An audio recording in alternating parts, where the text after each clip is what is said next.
After a little bit of time off, we got Bulls basketball back in the building today as the Bulls face the Denver Nuggets. We're going to preview that game. We're also going to talk about further stats that show how Zach LaVine has turned around his season and ask, is AK prepared to make the tough decisions this offseason? We're going to get into all that and more right after this. You are now tuned in to Chicago Bulls Central, your number one place for all Chicago Bulls news and content.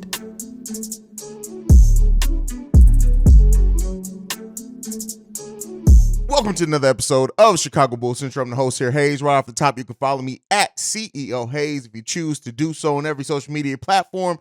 Let's get into it. So the Chicago Bulls face the Denver Nuggets today. They have the pending three-time MVP Nikola Jokic on it, who is the motor of that offense. And how the Chicago Bulls handle the balanced attack of the Denver Nuggets is going to be important to whatever type of success they find or do not find in this game. Now, Michael Porter Jr. is questionable, but even, with that, the Denver Nuggets have 7 players averaging double-digit figures on this team. And why that is so dangerous for a player like Nikola Jokic is because of the way that he's able to get everyone going on that offensive side of the ball, right? How he's able to distribute. He's averaging a triple-double this season, on his way to his 3rd MVP, albeit with no NBA titles yet. Shout out to NBA Central as well, as when me and Bobby talked about why Nikola Jokic needs to win an NBA title this season and if it comes with the MVP. But with that being said, the balanced attack of the Denver Nuggets is what makes them such a dangerous team. Their depth does as well. Do they have the amount of depth that is just everyone's killing it offensively? No, but they do have 7 players, as I said before, averaging double-digit figures, and 3 of those players are flirting with averaging 20 points a game. So you cannot take them lightly at all. And then how the Bulls match up with the Denver Nuggets starters is going to be it in this game. We've talked about all this season, right? Not just since the All-Star break, but all this season, the importance is the Chicago Bulls defense, keeping up that defensive intensity. And we know statistically, via defensive rating, the Bulls have one of the better defensive teams in the NBA, but we also know by watching this team that even that defensive rating can be a little bit misguided just with the way that the Chicago Bulls allow teams to get hot, go on runs, and they do not respond to the runs with offense of their own. And so in this game, looking at everyone, of course, Michael Porter Jr., whoever draws that matchup is going to be highly important. He's not going to give much on the defensive side of the ball, but we definitely need to stop him from going off. Jamal Murray. This is going to be a game in which Patrick Beverley earns his money early and often. So we're going to have to see how that. Aaron Gordon, more balanced attack. Who they put Patrick Williams on is going to be important. And this is another game in which, seeing how Billy Donovan handles the rotation. If he starts Alex Caruso yet again, which is his new shiny toy in the lineup of having Alex Caruso out there at point guard, we could very well see another matchup in which Alex Caruso just does not have the size to match up with an Aaron Gordon or Michael Porter Jr. I just don't see that faring well for Alex Caruso in either area if you try to start Alex Caruso. I think Aaron Gordon will completely abuse Alex Caruso with the size that he has and his ability to just be stronger than Alex Caruso. And then you look at Michael Porter Jr., one of the more dangerous 3-level scorers when he gets going. Now, he doesn't always give that because he can't always stay healthy. He is on the injury report today, but if he's able to do that, I just don't see this being one of those matchups in which you can get away with starting Alex Caruso, and that is probably exactly why Billy Donovan is going to start Alex Caruso, because it just doesn't make any sense. And as we said, sometimes Billy Donovan's lineups defy all logic. And so that's going to be one of the things to watch as well with this Bulls team. How does Billy Donovan help or hurt his starters with the lineup, with the rotations? And even if Alex Caruso does start this game, is it going to be Caruso or is it going to be Patrick Williams in crunch time when we see that the size is working in the Denver Nuggets' favor? That's going to be one of the most important things to watch in this game, is how Billy Donovan manages those rotations outside of the defense with the team overall, because those rotations, as we've seen, can be key in a Bulls win or a Bulls loss. And there's another thing that the Bulls have to look out for as well, is the three-point shooting, right? Their own three-point shooting. I've said it before. The Bulls have gotten defeated by simple math in a lot of these matchups since the All-Star break.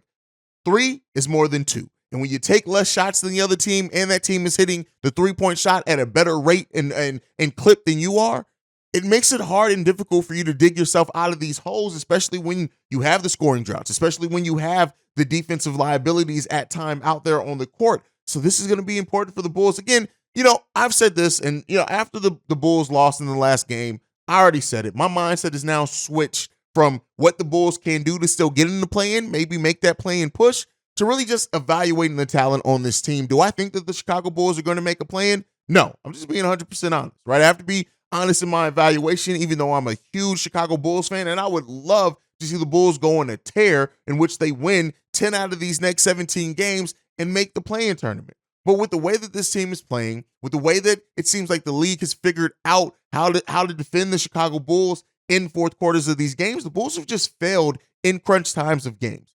Their defense has gotten them in a lot of clutch situations, right? Or clutch situations, and they just have not responded in a meaningful way in where it's gotten successful for the Chicago Bulls. That's just been what this season is. I would love to see this team turn it around, but I do think that we've just run out of roadway. We just have run out of runway, I guess is the proper term there, but we've just run out of runway really for the Chicago Bulls team. That's not to say that if they gun it and they all of a sudden go into another gear that we haven't necessarily seen this season, that it's not possible for the Chicago Bulls to still get into that play-in. But I'm looking at it like this. Even if the Bulls do get into that play-in tournament and get some postseason games, the outlook of them doing anything meaningful, even in the play-in tournament, much less the playoffs, it's slim chances, right, when it comes to the Chicago Bulls team. But tonight, to focus on tonight, we need to see that defensive effort from this team. We also need to see the team shoot the ball efficiently.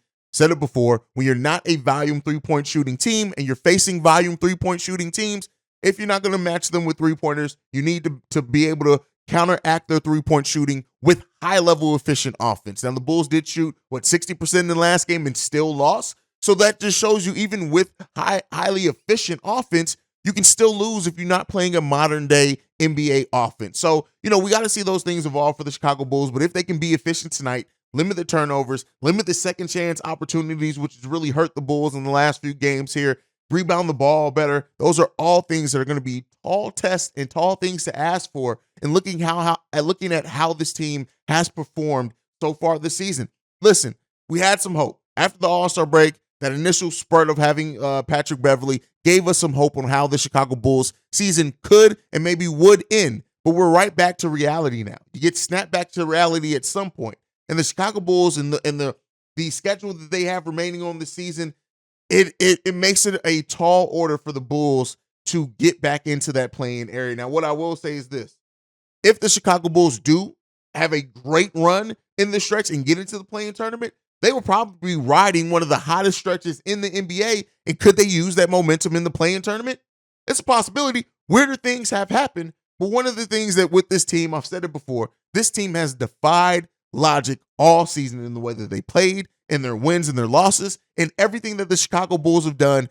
It has defied every bit of the conventional logic you look at when it comes to these teams in the NBA. It's just what it's been this season for the Chicago Bulls. So, just looking at everything, I don't mean to be a Debbie Downer. As you guys know, I'm one of the more optimistic Bulls fans usually, but I try to be realistic and level-headed as well. And it just does not look like at any point in time this Chicago Bulls team is going to be able to get it together enough to really do anything meaningful. The Chicago Bulls would have to win out the rest of their regular season games to match their record from last season. We know that's not happening. We got to do some changes. We got to look at some things, and we'll continue to evaluate and we'll see what this team looks like. And Billy Donovan needs to be evaluated as well. Not to say that anything's necessarily going to change there, because, again, we know the reasons why it probably won't. But, man, it's just this season has been tough, man. And we'll see how the Chicago Bulls fare today. They get another nice bit of rest. They don't play until Saturday after today, so we'll see what that means for this Bulls team. But you guys can be tuned in. Let me know what you guys think down below and your expectations for the Bulls versus the Denver Nuggets tonight. Now, on yesterday's episode, it was mainly in large part built around the improvements Zach LaVine has made since the All-Star break. Now, I want to take that a little bit further. Since December 1st, actually, Zach LaVine has been shooting 67.6% in the restricted area on 5.4 attempts per game, which would rank third amongst all guards, averaging 5 or more attempts in the paint. And so what is the people ahead of him? Jalen Williams and Jaylen Brown. That's it. Other than that, it's Zach LaVine. From the start of the season to December 1st, Zach LaVine was shooting 33% from mid-range and 34% from three-point range. Since December 1st, he's averaging 45% from mid-range and 39.6% from the three-point line. We know he's been over 50% here lately, and he's shooting 58% effective field goal percentage and a 63.1 true shooting percentage, all around career highs for him in that area. The improvement of Zach LaVine over the course of the season, as he's gotten more healthy, as he's gotten more comfortable, has been tangible. It's been visible, and the statistics are backing that up. The one thing now in this is that we need to see how Zach LaVine is going to convert that to wins, right? So, Zach LaVine right now is 48.5% of three-point attempts per game since December 1st. He's averaging almost 50% of the Chicago Bulls three-point attempts. Only 5 players have had more 30-point games than Zach LaVine since February 1st. That's Dame Lillard, De'Aaron Fox, Joel Embiid, Giannis Antetokounmpo, and Jason Tatum. Since the start of January, since the calendar flipped, he's tied for 9th in the league in 30-point performances. And the Chicago Bulls are 10-5 when Zach LaVine scores 30 points or more. Shout out to Terry Crews in the comments saying Zach LaVine's 30-point games don't respond to wins. So Zach LaVine has been important for any level of success that the Chicago Bulls had. That's not to say it's all on him. That's not to still say that Zach LaVine's basketball IQ has completely hurt the Chicago Bulls in many situations this year. But if you're looking at Zach LaVine, and one of the signs that for him is that we knew he came to the season not quite healthy, not quite trusting that knee. Anybody who's watched Zach LaVine since he's been a Chicago Bull knows that the start of Zach LaVine of this season and the ending of last season, it was not the Zach LaVine we had been accustomed to seeing in his 5 years in Chicago prior to that point. We now sit looking at Zach LaVine as, you've slowly started turning around the season. You're responding better. You're acting more like you when you were healthy. You're getting back to being that highly efficient offensive player that the Chicago Bulls gave that deal to. And I think that that's important in going into this offseason, is that you're going to get, for the first time in a while, a healthy Zach LaVine, knock on wood, going into the offseason and what that could mean for how he starts off next season. I think, and I'm using this and how he's played since then to say that Zach LaVine is probably going to come out, as long as he can stay healthy in the offseason and has the ability to just focus on his game, he's going to come out firing on all cylinders next season. You do need to have a high-level point guard next to him. You need to have that point guard that's able to run that offense. And with the modernizing of the Chicago Bulls offensive system and roster, right? If they build a more roster that is indicative of how the modern NBA works and operates, then you can see a completely different Zach LaVine, right? And that's not to say, again, because I know the keyboard warriors get to being like, hey, well, what is that? Was it DeMar? Everything that you say positive about one player doesn't have to come at taking a shot at another player. We're just going over what has happened here, right? And so as the Chicago Bulls look to change this roster, Zach LaVine has shown at least he's getting back to that player. At least you know what you need to add to the roster if Zach LaVine is going to stay here, and if he is going to maintain this level of play. It makes it easier and more fluid in how you can build your roster this offseason, which brings us to our last topic for today.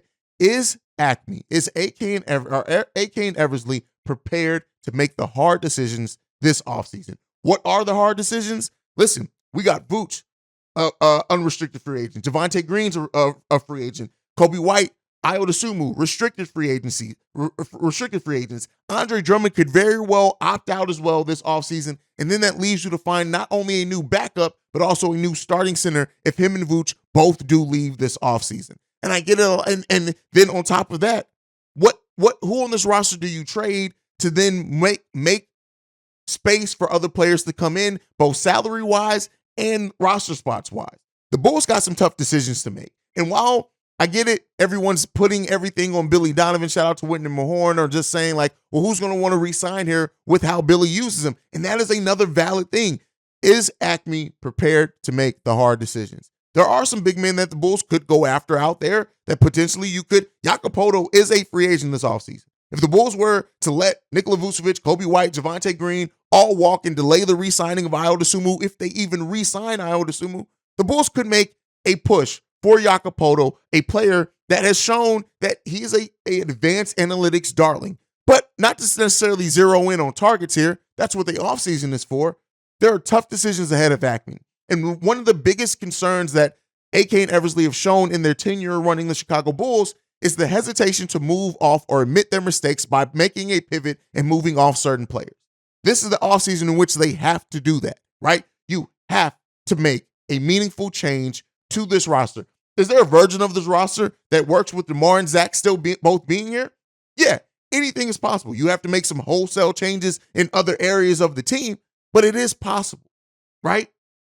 But I don't know how likely it is. And that's what boils down to it. It's like, are you prepared to make the tough decisions? Some are calling to trade Zach. Some are calling to trade DeMar. Some are calling to let Vooch walk. And the people who say let Vooch walk for nothing, I just don't understand you people, but I love you nonetheless, Bulls Nation.